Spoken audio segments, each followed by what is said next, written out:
All systems go. Clear for liftoff.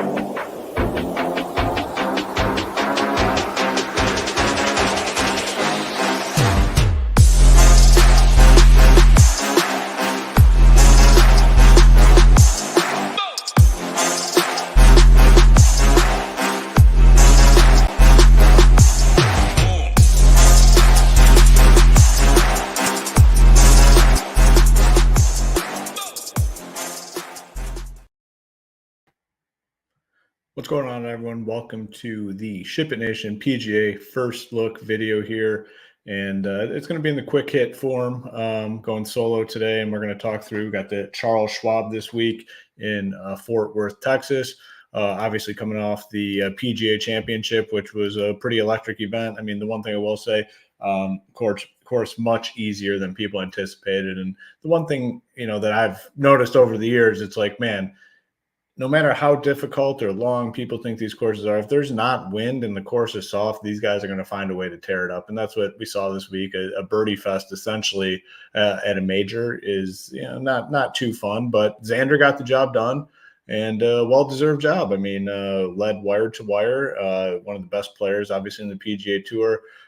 Had trouble closing out in the past and, held off some big names. Bryson, Hovland right there. I know Morikawa fell apart a little bit at the end, but man, big shout out to Xander. Just a phenomenal job winning that. And it's kind of weird where a guy wins a major for the first time, and that's not the headline story of the week. It's the number one golfer in the world getting arrested. Just a wild story on Friday. Just absolutely insane, crazy, wild story.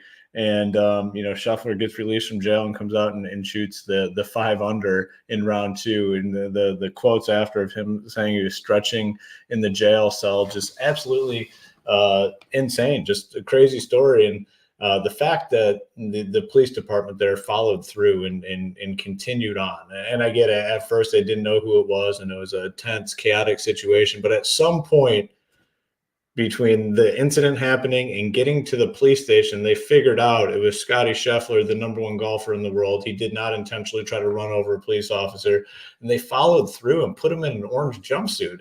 People saw the picture of him in the orange jumpsuit, and I did. I was like, oh, that's a joke. It's funny. Someone, found a way to Photoshop an orange jumpsuit on him. Then we found out it was real. That is just crazy to me. Absolutely insane. But he handled it well. I imagine these charges or whatever against him will be dropped relatively soon if they haven't been already. But just an insane story. But PGA Championship, congrats to Xander. Obviously, much easier, softer event. The course was not difficult at all. But again, like I said in the opening, it's like when these courses are soft and there's not much wind, these guys are going to find a way to score. So. The big names found their way to the top like they typically do in these major events, these big field events, and Xander got the job done. Now we go to the Charles Schwab, Fort Worth, Texas, and this is first look. We're just going to kind of go through the pricing, see what kind of stands out. If you haven't done so, please do us a favor, hit the like and subscribe on this video. Helps us out a ton. And then if you're not a member, head on over to ShipItNation.com. Give us a look. We just launched the Shiptimizer, our own optimizer, which is free right now while it's in the beta testing period. So if you're a member at ShipItNation.com, you get an optimizer for free. And, we're taking all feedback we can get. So if you mess around with it and you see something you like, you don't like, reach out to myself, Tambo, info@ShipItNation.com. We'll add it to the list, working through all the kinks, and really excited to kind of build this within our community. So get on over there to ShipItNation.com. So let's go through. We'll kind of talk through the price. And the one thing that obviously stands out here, we got Scottie Scheffler back in the field at 13-3. He is plus 280 to win a full field event. Plus 280, an absolute insane number. And you plug them in here, and I guess the big thing, let's go. I really haven't looked. This is the first time I pulled it up. Yeah, we got the 5K range. So anytime we see these big price tags on guys, you can kind of bank on the 5K range being there, and that is what we have this week. Scheffler plus 280, like I said, 13-3. You have a little over 7,300 per spot if you want to go with him. Get the big boy price tag on Morikawa, who is kind of rounding into form, some very solid finishes as of late, which was the case last week with another one not loading up here. Kind of wanted to see all the recent results, because there we go, because they've been pretty good. 4th, 16th, 9th, 3rd. 11K though is much, much higher than we paid for him. So curious to see how that translates throughout the week. Spieth at 10-6, I think will be overlooked in this range, and for me, rightfully so. I won't be playing Spieth, Homa. I'd say again a pretty underwhelming season. Not a ton of success. Had the 3rd at the Masters, 8th at the Wells Fargo. Outside of that, just has not been all that impressive. Now he's got the 10-4 price tag. My initial lean with these guys, my initial thoughts with 10K and above is people just find a way to get to Scotty. And once we go through this, I imagine it's going to be pretty easy to do so. A lot of question marks like Morikawa. That's a big boy price tag for Morikawa at 11K. Like you got to do something, and you got to do something big at 11K. Spieth at 10-6 hasn't been playing great.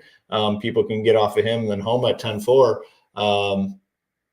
Disappointing season. A couple good finishes. Heading into the 9K range, and not a ton of guys here. 1, 2, 3, 4, 5, 6, 7, 8. Headlined by Tony Finau. And again, another guy with a lot of question marks. Was fine last week, finished 18th, but really has had a rough season overall. Minwoo Lee, a boomer bust type play. Siwoo Kim kind of came crashing back to reality last week after a really good stretch of golf. He missed the cut, but 9-6 now, big price tag for him. Harman, big price tag for him. Sungjae, everyone kind of thought he was rounding back into form, and then hits us with the missed cut last week.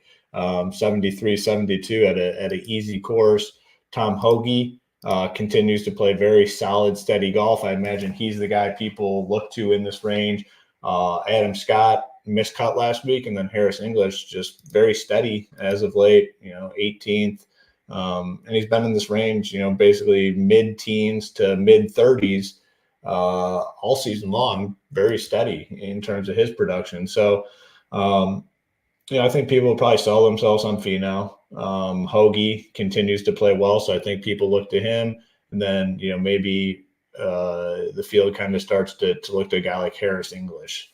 But again, it's a lot of question marks. This is a little bit of a weaker field event. We do have some big names, obviously, Scotty and the guys up top, but falls off pretty quickly. And you're starting to look at some of these names, and the prices don't necessarily match up to what we're typically used to. So it's kind of what the 9K range is all about. 8K, got 1, 2, 3, 4, 5, 6, 7, 8, 9, 10 in the 8K range.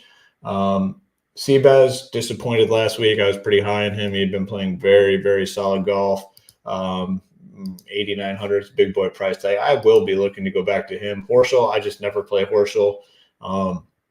Denny McCarthy at 87. It just seemed Denny, man, whenever he gets popular, he busts, it seems like. He just never gets the job done with ownership. That's what happened last week. A little bit hesitant at the 8.7 price tag on him. I do like Mitchell. Justin Rose, I know, was solid last week. I'm just not going to be playing Justin Rose. I do like my guy Chris Kirky. Sepp Straka missed the cut after a really phenomenal run, 16th, 5th, 8th. I think I could potentially go back to him. I mean, priced right around the average roster spot. Tom Kim at 82. We're starting to see some of these middling results. 26 last week, and he's priced at 8,200, where something a little bit better than a middling result would pay off his tag. So I do have some interest in him. I think a lot of people probably go to Keegan. It's been a few weeks here of solid output, 18, 21, 5th, 22nd. So 3 of his last 4, 22 or better, and those are in some big boy fields, the Masters, Wells Fargo, PGA Championship. So I think Keegan's a guy that gets some ownership, and rightfully so. Dietrich at 8K had the good finish last week, and really outside of the CJ Cup has been pretty solid lately. So don't mind him. So I kind of prefer some of these 8K guys straight up over the 9K range. So that's one thing to kind of point out in terms of how I'm viewing this early in the week. Obviously Monday afternoon. So we'll take a little break there. and hit the like and subscribe. We appreciate all that support. We're trying to grow this channel. You guys have been an integral part of the growth in our company, the YouTube chat, the YouTube community. So if you guys could continue on that path and supporting us with a like button and hit the like button and the subscribe, we appreciate that. And then also head on over to SHIPITNation.com. We have PGA only packages, all access packages, the most affordable price tag in the industry for all-in content, everything you need to be successful at DFS. Let's hit the 7K range, and there's going to be a lot of guys in this range. I'm just going to kind of go through and talk about some standout plays.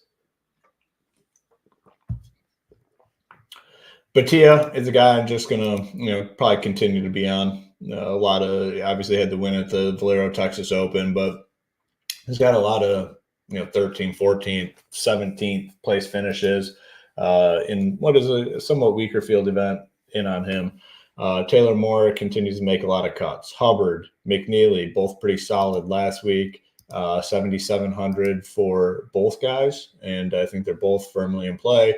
Poston, a little bit up and down. I have no problem getting back on him. Davis Thompson, Eckroat. This is a range I'm pretty interested in. Shank stands out to me here. Putnam, I believe what did he finish? Yeah, 53rd. So, I mean, he made the cut, but he was super, super cheap last week. So you're basically just looking for him to make the cut. He got the job done. A little bit higher price tag here, but I'm good with him. Lee Hodges had a nice little run last week at the PGA Championship, finishing 12th, 71, and then, 65, 67, 69.